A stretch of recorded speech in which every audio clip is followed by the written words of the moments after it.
My dear students, এখন আলোচনা করব সময় নিয়ে।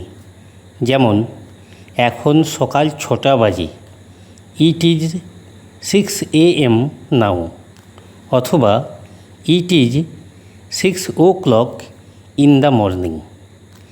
এখানে একটা কথা মনে রাখবে, AM PM এর সঙ্গে o'clock in the morning, in the evening লিখবে না, যে কোনো একটি লিখবে। যেমন ইট ইজ 7 AM নাও, অথবা it is 7 o'clock in the morning.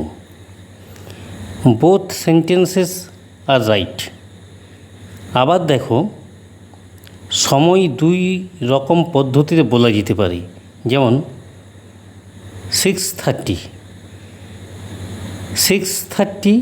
অথবা 6:30, 8:30 or 8:30।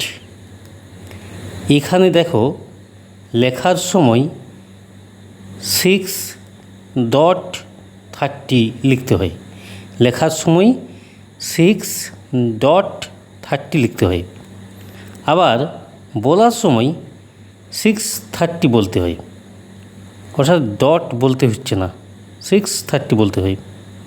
অথবা 6:30 বলতেই পারি। যেহেতু 6টা বেজে 30 পেরিয়ে গেছে, তাই পাস্ট বলতে হচ্ছে। যেহেতু 6টা বেজে 30 পেরিয়ে গেছে, তাই পাস্ট বলতে হয়।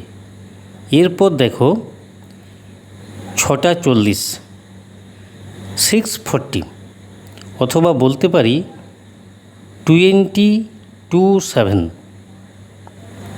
এখানে দেখো, যেহেতু 7টা বাজতে 20 বাকি আছে, তাই 2 বসেছে। নিয়মটা কি হলো, বাকি থাকলে 2 বসবে, আর পেরিয়ে গেলে পাস্ট বসবে। এখন কতকগুলি টাইম বলার চেষ্টা করি। 7:05 or 7:05, 7:10 or 7:10, 7:15 or a quarter past 7। এখানে যে নিয়মটি মনে রাখতে হবে সেটি হলো 15 মিনিটস নিয়ে এ কোয়ার্টার হয়, তাই এখানে এ কোয়ার্টার পাস্ট 7 লিখতে হবে। আবার দেখো 7:35 or 25 to 8 or 35 past 7 বলে থাকি।